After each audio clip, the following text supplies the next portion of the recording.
My Lord and my God, I firmly believe that you are here, that you see me, that you hear me. I adore you with profound reverence. I ask your pardon for my sins and the grace to make this time of prayer fruitful. My Immaculate Mother, Saint Joseph, my Father and Lord, my guardian angel, intercede for me. Whenever you, Jesus, offer us clear-cut instructions for reaching our goal, we naturally pay close attention. That is certainly what you do in today's Gospel, where we read, "Enter through the narrow gate. For the gate is wide and the road broad that leads to destruction, and those who enter through it are many. How narrow the gate and constricted the road that leads to life, and those who find it are few." Jesus, you want us to grow up quickly. Our time on this earth is so very short that there is no time to waste with frivolity. Life is not like a theme park where the ultimate goal is to maximize fun. The only thing that ultimately matters is that we reach heaven, that we take heaven by storm. How? By embracing your invitation to take the narrow gate. In other words, by daily conquering our laziness and love of comfort in order to live our lives as you want.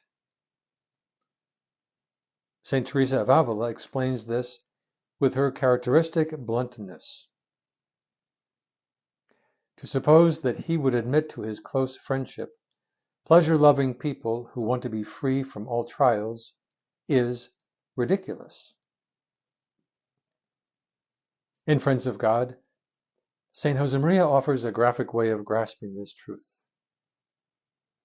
Someone sees in a dream two roads opening up before him.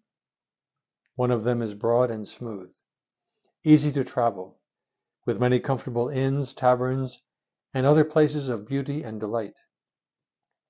Along this road go great crowds of people, on horseback or in carriages, in a hubbub of music and mindless laughter. One sees a multitude intoxicated by a joy that is ephemeral and superficial. It is the road taken by the worldly minded, those who are forever seeking material pleasure, boasting a happiness that they do not really possess, and craving insatiably for comfort and pleasure. They are terrified at the thought of suffering, self-denial, or sacrifice. They have no wish to know anything about the cross of Christ. They think it is sheer madness. But it is they who are insane, for they are slaves of envy, gluttony, and sensuality. This road leads to a bottomless precipice. In that same dream, there is another path that goes in a different direction. It is so steep and narrow that the travelers who take it must go on foot, treading on thorns and briars, picking their way round rocks and boulders. At times their clothing, even their flesh, gets torn. But at the end of this road, a garden of paradise awaits them, eternal happiness, heaven. Saint Josemaria concludes, "This is the way taken by holy people, who humble themselves and who, out of love for Jesus, gladly sacrifice themselves for others. It is the path of those who are not afraid of an uphill climb, who bear the cross lovingly, no matter how heavy it may be, because they know that if they fall under its weight, they can still get up and continue their ascent. Christ is the strength of these travelers." Jesus, this is serious business. Place in my heart a burning desire to wage war against the enemies of my sanctity. Laziness, complacency, the temptation to be like everyone else. I am haunted by these challenging words of yours. How narrow the gate and constricted the road that leads to life. and those who find it are few. I don't care if so many around me are frivolous. How wise is that saying? Only dead fish follow the current. It takes guts and personality to swim upstream. St. Josemaria warns us of what's at stake in the very first chapter of The Way when he writes, "Don't give in to that disease of character, whose symptoms are a general lack of seriousness, unsteadiness in action and speech, foolishness, in a word, frivolity. And that frivolity, mind you, which makes your plans so void, so filled with emptiness, will make of you a lifeless and useless dummy, unless you react in time, not tomorrow, but now. I am determined, Jesus, to renew the battle to make good use of each day. After all, my life is a gift from you. One of these days you will ask me about my daily effort to grow in all the virtues."